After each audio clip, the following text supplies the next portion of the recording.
22 अप्रैल 2025 की यह बात है। जम्मू कश्मीर के ज़िला अनंतनाग का एक इलाका लगता है पहलगाम।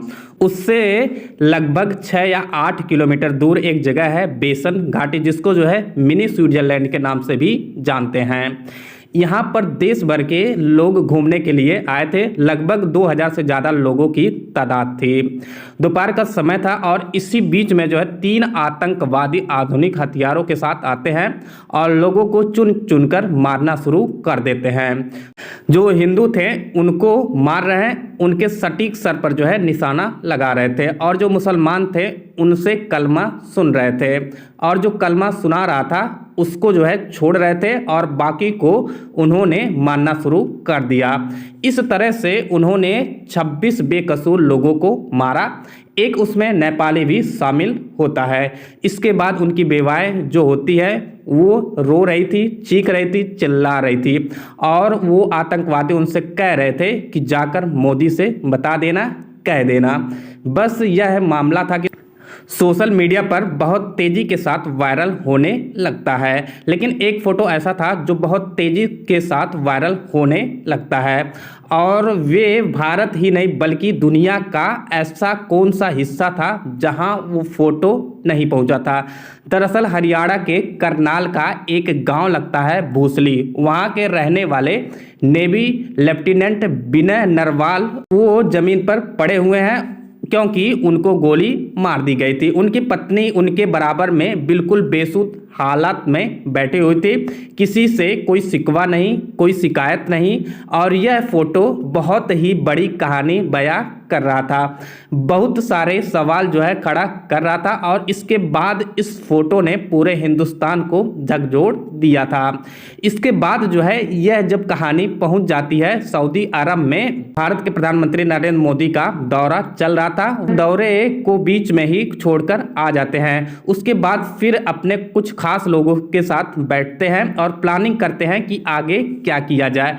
धीरे धीरे करके जो है वक्त आगे बढ़ रहा था, और वो तारीख आती है 3 मई 2025 की। दिल्ली साउथ ब्लॉक के अंदर मीटिंग होती है, और इस मीटिंग में जो है प्रधानमंत्री नरेंद्र मोदी, रक्षा मंत्री Rajnath Singh, army chief Upendra Dwivedi, air force chief Amarpreet Singh, navy chief Dinesh Kumar Tripathi. अब यह आपस में मीटिंग करने के बाद एक बात तय करते हैं कि इस हमले का बदला कैसे लिया जाए, और उस हमले के बदले का नाम रखा जाता है ऑपरेशन सिंदूर। इसके बाद जो होता है वह पूरी दुनिया देखती है, और इस ऑपरेशन सिंदूर की कहानी आज अपनी कहानी के माध्यम से जानने की कोशिश करते हैं कि आखिरकार आज भारत के सेना ने क्या कर दिखाया है। वाकई जो सलूट के हकदार हैं। पूरी कहानी जानने के बाद आप भी कहेंगे कि वाकई कुछ अलग नहीं बल्कि बहुत ही अलग कर दिया है। आदाब, नमस्कार फ्रेंड्स, मेरा नाम अशोक कुमार है, और आज की जो कहानी है यह कहानी जम्मू कश्मीर पहलगाम हमले की बात की है। जब भारत और पाकिस्तान में तनाव की स्थिति पैदा हो जाती है, और 7 मई 2025 की यह बात है। इसकी भी एक तारीख तय कर दी जाती है। देश भर के लगभग 244 जिलों को एक संदेश दिया जाता है कि आपातकालीन स्थिति आ जाए या आ जाएगी तो गांव-गांव, शहर-शहर, आम आदमी से लेकर खास आदमी, सेना का हो या फिर कोई भी हो, इस आपातकालीन स्थिति से कैसे निपटा जाएगा, इसके लिए जो है सबके सब लोग तैयार रहे, और तैयार रहने की बात कही जाती है। एक तरफ पूरे देश को आपातकालीन स्थिति के बारे में बताया जा रहा था, तैयार होने के लिए कहा जा रहा था। उधर जो है पाकिस्तान की मीडिया एक कहानी पेश कर रही थी। वो कह रही थी कि मॉक ड्रिल के नाम पर दरअसल पाकिस्तान पर दबाव बनाने की कोशिश की जा रही है। मानो दबाव इतना बनाया जा रहा है कि जैसे क्या पाकिस्तान डर जाएगा, और ये सब वहाँ पर ये न्यूज़ वगैरह चल रही थी। पाकिस्तान के बड़े बड़े अधिकारी भी जो है इसी बात को कह रहे थे कि मॉक ड्रिल के नाम पर इस तरह की बात चल रही है। लेकिन 6 और 7 मई 2025 की रात 1 बजे के आसपास का वक्त हो रहा था, और इसी बीच में जो है भारत के दरअसल खुफिया एजेंसियों ने ये पूरी तैयारी कर ली थी कि आखिरकार इस बीच में हमें कैसे एयर स्ट्राइक करना है, कहाँ कहाँ पर करना है, क्यों करना है, इसके पीछे की क्या क्या वजह है, यह इसलिए शायद 15 दिन लग गए थे यह सोचने में, समझने में कि कब कहाँ कैसे कदम उठाया जाएगा। और इसके लिए जो है 22 अप्रैल से लेकर 5 मई तक बीच में यह प्लानिंग चलती रहती है। और आप लोगों को बता दें वो प्लानिंग क्या खुफिया एजेंसियों ने जब तैयार किया, थल सेना, जल सेना और वायु सेना ने मिलकर जो है यह प्लान कर लिया।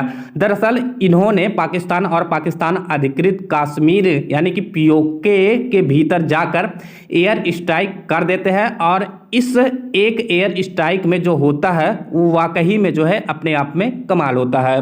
दरअसल इस बात की जानकारी शीर्ष सैन्य अधिकारी colonel Sofiya Qureshi wing commander Vyomika Singh ने जो है मीडिया में आकर यह पूरी कहानी बयां की। उन्होंने बताया कि बहावलपुर, मुरीद के तेहरा कला, सियालकोट, बरनाला, कोटली और कोटली में जो है 2 होते हैं, मुजफ्फराबाद में 2 हमले होते हैं। और इस तरह से 9 अलग अलग ठिकानों को निशाना बनाया जाता है।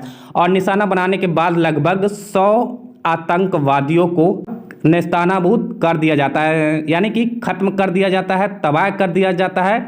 ना केवल उनको बल्कि उनके ठिकानों को भी जो है पूरी तरीके से तबाह और ख़त्म कर दिया जाता है।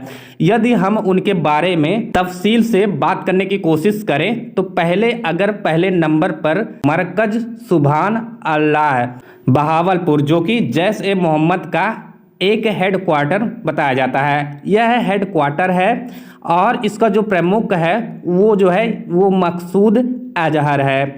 इसमें जो है इस एयर स्ट्राइक में इसके 10 रिश्तेदार मारे गए हैं। रिश्तेदारों में उसकी एक बड़ी बहन है, उसका बहनोई है, उसकी भतीजी है और भतीजी का हस्बैंड यानी कि दामाद है, साथ ही एक अन्य जो है भतीजी है।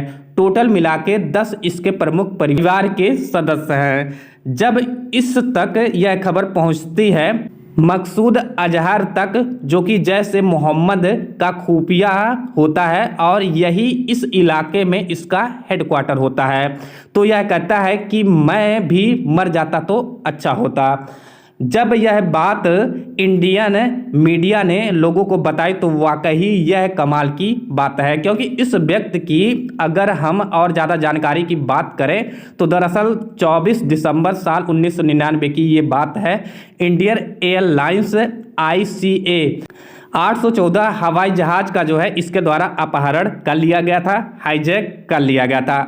उस दिन जो है इस हवाई जहाज के अंदर 191 मुसाफिर थे और उन आतंकवादियों ने यह शर्त रखी थी कि भारत सरकार से कि हमें जो है यह मसूद अजहर चाहिए। साथ ही 3 और आतंकवादी जो भारत की अलग अलग जेलों में सलाखों के अंदर बंद थे, हमें वह सभी लोग चाहिए। तो भारत को जो है वह छोड़ने पड़े थे। अपने इस मुसाफिरों के लिए, अपने उन लोगों के लिए जब छोड़ दिए गए थे तो इसके बाद जो है इस मजहर जो मसूद मजहर है इसने जो है साल 2000 में जम्मू और कश्मीर की विधानसभा पर हमला करवाया।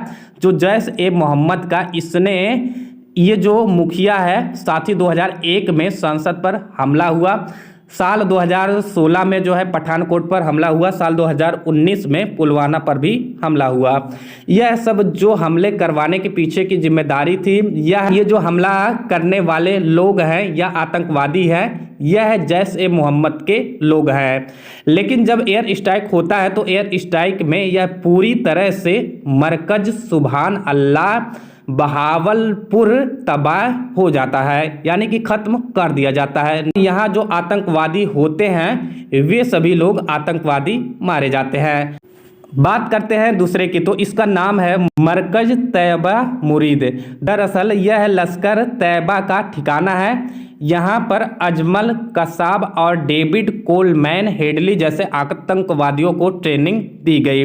ऐसे ना जाने कितने आतंकवादियों को ट्रेनिंग दी हुई होगी। अजमल कसाब की अगर हम बात करें तो अजमल कसाब 26 नवंबर 2008 की ये बात है। अजमल कसाब इस्माइल शोएब नज़र जैसे लगभग 10 पाकिस्तानी आतंकवादी भारत में आए गए थे।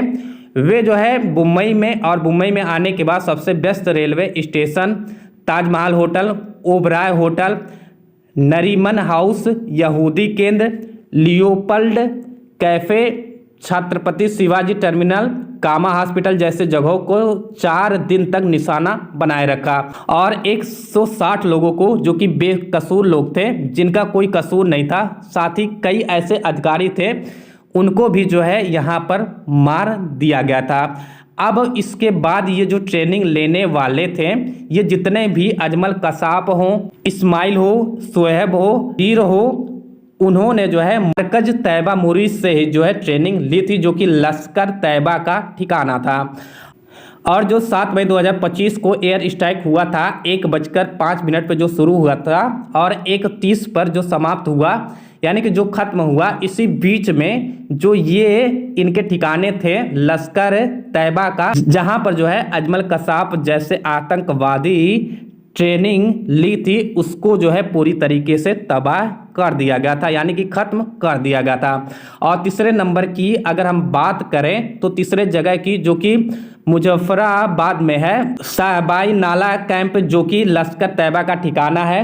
सोनमर्ग और पहलगांव में कई ऐसे हमले हुए। अभी 22 अप्रैल 2025 की जब कहानी की शुरुआत में मैंने आप लोगों को कहा था कि 3 आतंकवादी आते हैं, तीनों आतंकवादियों के पास आधुनिक हथियार होते हैं, वह हिंदुओं को जो है निशाना बना रहे थे, चुन रहे थे और उनको मार रहे थे और जाकर उनसे बोल रहे थे कि जाकर मोदी से कह देना। इस तरह से जो है मारा है। उसके बाद जो होता है वह एयर स्ट्राइक के माध्यम से पता ही चल जाता है। 20 अक्टूबर 2024 को गंदेवल एक जिला लगता है कश्मीर का, उसका एक जगह है सोनबर्ग, जहां पर टनल का निर्माण कार्य चल रहा था और बेकसूर लोग जो मजदूर थे, डॉक्टर थे या कर्मचारी थे, वहां पर काम करके निकल रहे थे। रात का वो समय था, 8 बजे के आसपास जो है आतंकवादियों ने उनको बेवजह गोलियों से भून दिया था। इनकी जो ट्रेनिंग मिली थी वो साहबाई नाला कैंप के मुजफ्फराबाद में लश्कर तैयबा से उन्होंने ट्रेनिंग ली थी, जिसको यह एयर स्ट्राइक में तबाह कर दिया गया। बात करते हैं नंबर 4 की, मरकज अब्बास कोटली, जो कि जैश ए मोहम्मद का ठिकाना है। यलोसी से लगभग 13 किलोमीटर दूर इसका ठिकाना है। यहाँ पर जो है फिदाइन तैयार किए जाते हैं। फिदाइन जो अपने शरीर का कोई भी बम वगैरह बांधकर कहीं भी फट जाते हैं और मर जाते हैं, उन्हें कोई फिक्र ही नहीं होती है। उनको ऐसा तैयार किया जाता है जैसा कि आप 14 फरवरी 2019 को पुलवामा में आत्मघाती हमला हुआ था, जिसमें भारत के 40 जवान शहीद हो गए थे। यहाँ पर जो है इस मरकज अब्बास जो कोटली का है, इसको भी जो है तबाह कर दिया गया, जो कि भारत की सेना ने एयर स्ट्राइक किया और इसका भी जो है निस्तानाबूद कर दिया। नंबर 5 की अगर हम बात करें तो सैयद विलाल कैंप, जो कि मुजफ्फराबाद में है। यहाँ पर जो है हथियारों की ट्रेनिंग, विस्फोटक जंगल में सर्वाइवल कैसे किया जाता है, इसकी ट्रेनिंग दी जाती है। और लश्कर तैयबा का एक ठिकाना है, यहाँ पर भी जो है इसी तरह से एयर स्ट्राइक होता है और मुजफ्फराबाद के सैयदा विलाल कैंप को भी जो है पूरी तरीके से तबाह कर दिया जाता है। नंबर 6 पर आता है महमूना जोया सियालकोट, जो कि पठानकोट हमले के लिए आतंकवादी थे, उनको तैयार किया था और वह इसी जगह पर थे।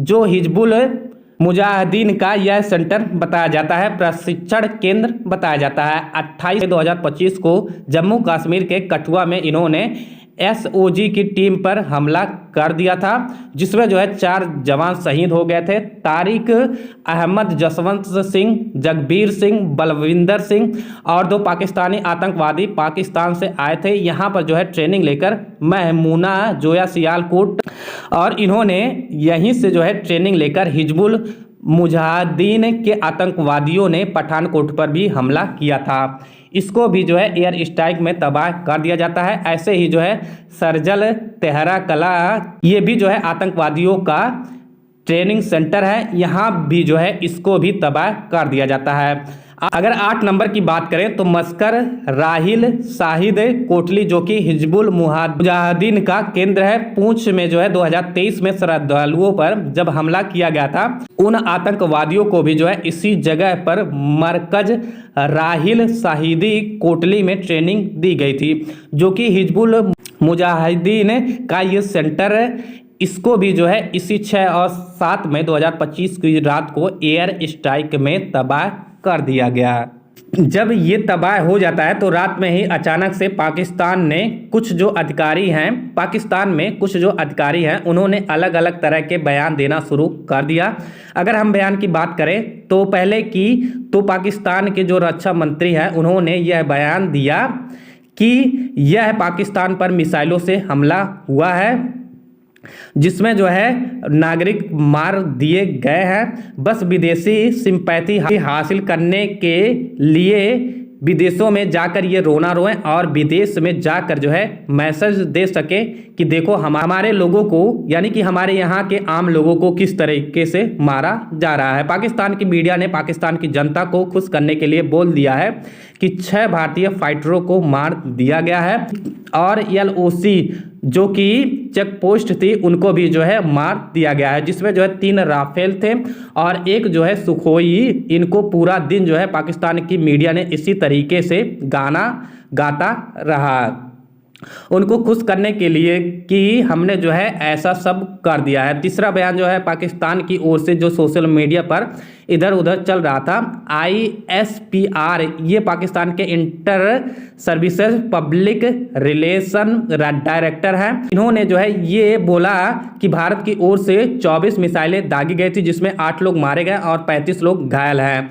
अलग अलग लोग अलग अलग तरह की बातें। हालांकि भारत ने पाकिस्तान को कितनी बार पटकने दी है, हर बार पटकने खाने के बाद भी उसकी एक तरीके की ऐसी आदत है, एक कहावत है कि किसी को अगर मार पीट दो तो पीटने के बाद भी फिर से कपड़े झाड़ कर जो है खड़ा हो जाता है कि अब जो है हमें मार कर दिखाओ तो जाने।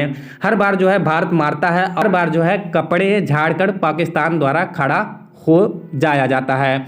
जब ये 7 मई 2025 को मीडिया में खबर आती है, लोगों तक बात पहुंचने लगती है, सोशल मीडिया पर वायरल होने लगती है। इसके बाद जो है भारत के प्रधानमंत्री सामने आते हैं और भारत के प्रधानमंत्री ने जो कहा वो वाकई में दिल जीतने वाला था। उन्होंने कहा कि सेना जो भी चाहे थल सेना हो, जल सेना हो, वायु सेना हो, इनके द्वारा जो है कुछ भी किया जा सकता है। उन्होंने जो है बहुत कम समय में यानी कि 15 मिनट के अंदर एक सटीक प्लानिंग की, जो खुफिया एजेंसी के माध्यम से जानकारी मिली आतंकवादी प्रशिक्षण के ठिकानों की उसकी जानकारी मिलने के बाद जो है उन्होंने बहुत ही कम समय में अपना जो कर्तव्य दिखाया वह वाकई में सल्यूट के हकदार है। और सल्यूट के हकदार क्यों ना हो, क्योंकि यह नया भारत है दोस्तों। इस पूरे घटनाक्रम को बताने का उद्देश्य सिर्फ आप लोगों को जागरूक करना है, यह बताना है कि जिस तरीके से 22 अप्रैल 2025 को जम्मू कश्मीर के पहलगांव के पास जो बेसन घाटी है वहां पर देश भर के अलग अलग सैलानियों को जिस तरीके से निशाना बनाया गया था, उनको बेवजह मार दिया गया था, उसका बदला लेने की जो कहानी है वह वाकई में भारत की सेना है, वो जो है ये सैल्यूट के हकदार हैं। तो फ्रेंड्स आई होप आप लोगों को जो है ये जो भारतीय गवर्नमेंट के द्वारा ऑपरेशन सिंदूर किया गया एयर स्ट्राइक के माध्यम से, इसकी पूरी कहानी जो है हमने आप लोगों को बता दिया। आप लोगों को ये वीडियो कैसा लगा आप लोग कमेंट बॉक्स में जरूर बता सकते हैं और इस वीडियो को देखने के बाद जो है आप लोग इसे शेयर जरूर कर दीजिएगा। फिर चलिए अगले वीडियो में तब तक के साथ, तब तक ले जय हिंद जय भारत।